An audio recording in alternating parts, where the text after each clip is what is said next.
RPD channel में आपका स्वागत है। सभी व्यूअर्स को मेरा नमस्कार। फ्रेंड्स, इस वीडियो में मैं आपको इजराइल और ईरान के बीच चल रहे युद्ध के ताज़ा हालात क्या हैं, अपडेट्स क्या हैं, उस बारे में आपको बताएंगे। दोस्तों, विद एवरी पासिंग डे, जैसे जैसे टाइम बीत रहा है, दोनों देशों के बीच फ्रीक्वेंसी और इंटेंसिटी ऑफ वार बढ़ता जा रहा है।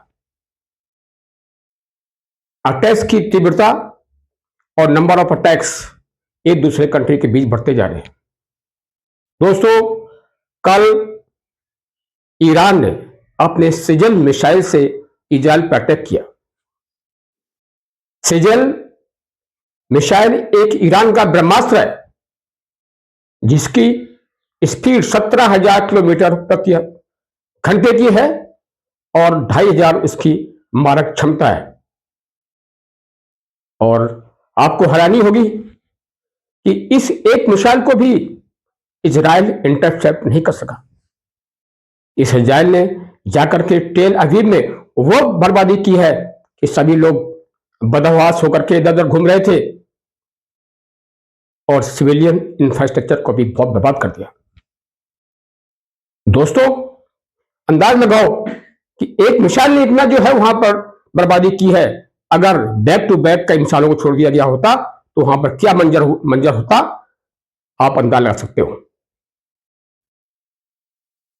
ऐसा नहीं है कि ईरान ही अटैक कर रहा है, इजराइल भी अटैक कर रहा है। दोनों देशों में अभूतपूर्व बर्बादी चल रही है, लेकिन इजराइल ने यह बर्बादी अपने इतिहास में पहली बार देखी है। कभी भी इजराइल पर इतना अटैक नहीं हुआ, जबकि ईरान को तो ईरान ने इराक से कई सालों बाद युद्ध लड़ा है, उसको एक्सपीरियंस है। लेकिन इजराइल को अपनी भूल का अंदाजा है कि उसने ईरान को अंडर एस्टिमेट करके प्री एम्प्टिव स्ट्राइक किया। इजराइल को इतना आकलन नहीं था कि उसके पास मिसाइल और ड्रोन्स का इतना भंडार है। ईरान ने को पता था कि एक ना एक दिन जरूर इजराइल उसके परमाणु ठिकानों पर अटैक करेगा और उसकी पूरी तैयारी थी। खैर दोस्तों, इजराइल का जो आयरन डोम सिस्टम है उसका जो सक्सेस रेट है वो आज की डेट में सिर्फ 50-60% ही है। अब कोई भी देश अगर अटैक करता है किसी पर तो ये सोच चलता है कि हमारी 50% मिसाइलों को हवा में नष्ट कर दिया जाएगा और 50% उसके टारगेट पर गिरेंगे। एक बात और जो न्यूज निकल के आई है कि इजराइल के पास एयर डिफेंस सिस्टम का इंटरसेप्टर मिसाइल की कमी आ गई है। सिर्फ 12 दिन का भंडार बचा हुआ है। अब इस मिसाइलों का अगर एयर डिफेंस सिस्टम में इंटरसेप्टर मिसाइल नहीं होगी तो एयर डिफेंस सिस्टम काम ही नहीं करेगा। इसके लिए उसने यूएसए से गुहार मंगाई है, क्योंकि इजराइल के अपने यहां इतनी मैन्युफैक्चरिंग मिसाइल्स की सुविधा नहीं है कि इस समय जो स्केल ऑफ वार चल रहा है इजराइल और ईरान के बीच में इतनी मिसाइलों का प्रोडक्शन कर सके। दोस्तों, जैसा कि मैंने आपको कल अपने वीडियो में बताया था कि ईरान का फोर्डो जो न्यूक्लियर साइट है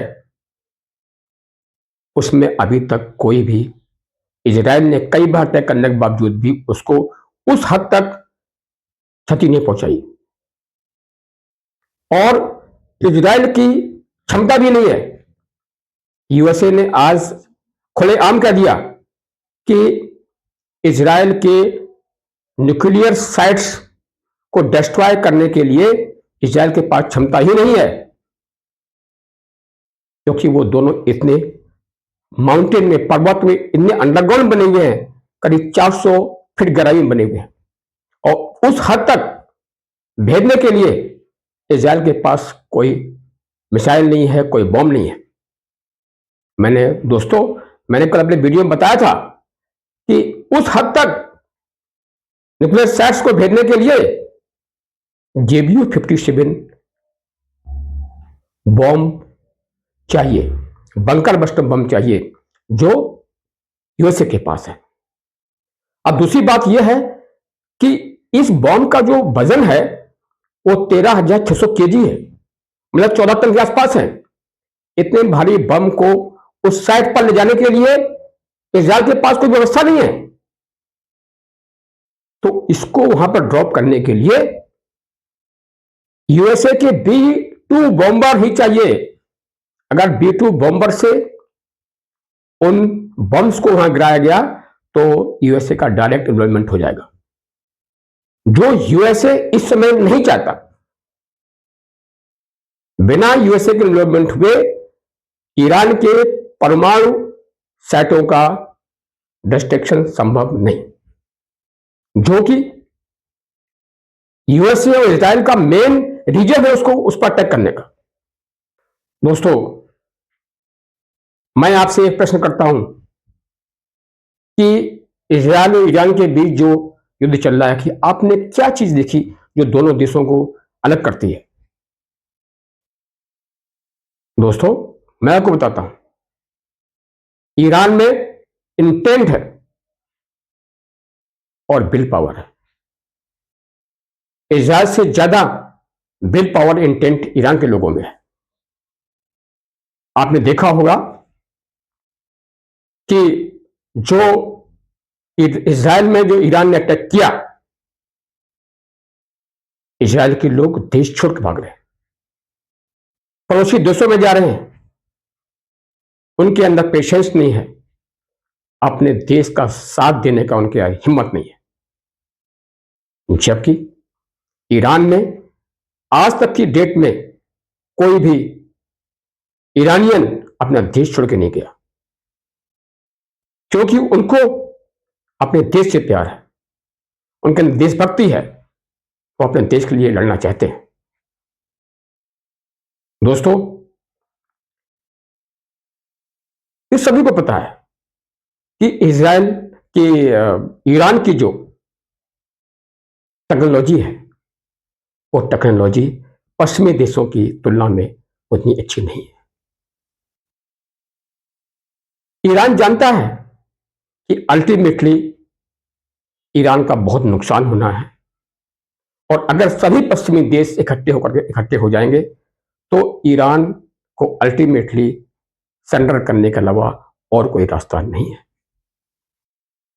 जैसा कि खामेनी जी को भी पता है कि यूएसए और इजराइल उसको खत्म करने के लिए, असैसिनेट करने के लिए पर जोर लगा रहे हैं।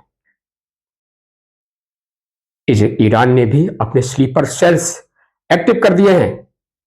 जो अदृश्य शक्ति है वो जाकर के यूएसए में हाई प्रोफाइल लीडर्स को की हत्या करने के लिए जुटे हुए। मौका मिलने पर यूएसए की जो मेन लीडर्स हैं उनकी हत्या कर सकते हैं। लेकिन उसका एक दूसरा पहलू भी है, इसी प्रकार से यूरोप में भी है। अगर यूरोप के किसी कंट्री में किसी नेता की या यूएसए में हत्या होती है तो उनको एक मौका मिल जाएगा सभी को ईरान पर अटैक करने का, और फिर वो वार मुस्लिम वर्सेस क्रिश्चियनिटी हो जाएगा। फिर इस बार की बैल स्प्रेड होने में देर नहीं लगेगी।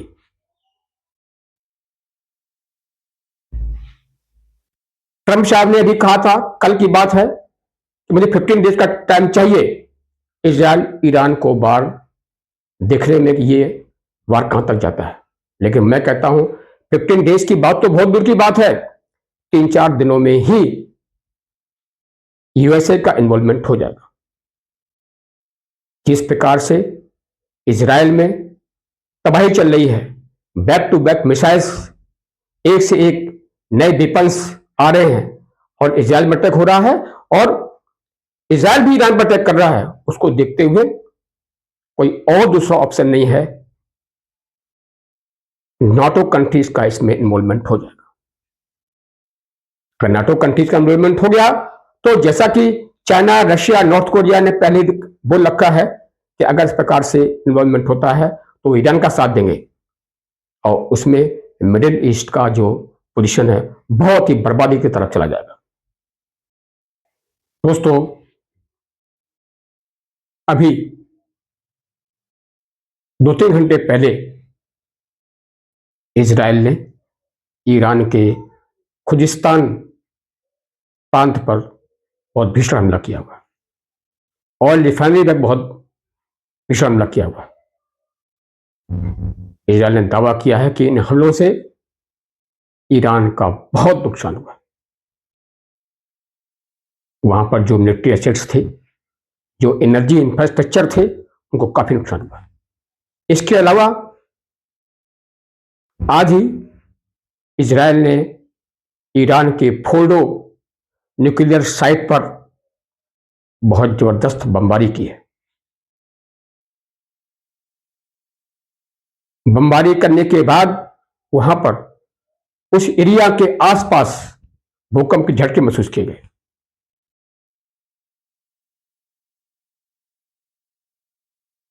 दोस्तों, न्यूक्लियर साइट्स को बंद करने का ही, डिस्ट्रॉय करने के कारण ही यह युद्ध इजराइल और ईरान के बीच हो रहा है। यूएसए भी इसमें इन्वॉल्व है, लेकिन इजराइल के पास इतनी क्षमता न होने के कारण से अभी तक इन न्यूक्लियर साइट्स पर जो बर्बादी होनी चाहिए थी वो अभी तक नहीं हो पाई है। दोस्तों, यूएसए ने साफ कर दिया है, आज खुले तौर पर बोल दिया है ईरान को कि ईरान को अपना न्यूक्लियर प्रोग्राम बंद करना पड़ेगा, डिसमेंटल करना पड़ेगा। जब तक न्यूक्लियर प्रोग्राम को बंद करने के लिए ईरान एग्री नहीं करता है, न्यूक्लियर डील संभव नहीं है। इस स्थिति में इजराइल, यूएसए और अदर यूरोपियन कंट्रीज के पास सभी विकल्प खुले हुए हैं, लेकिन किसी भी सूरत में ईरान के न्यूक्लियर प्रोग्राम को बर्दाश्त नहीं किया जाएगा। दोस्तों,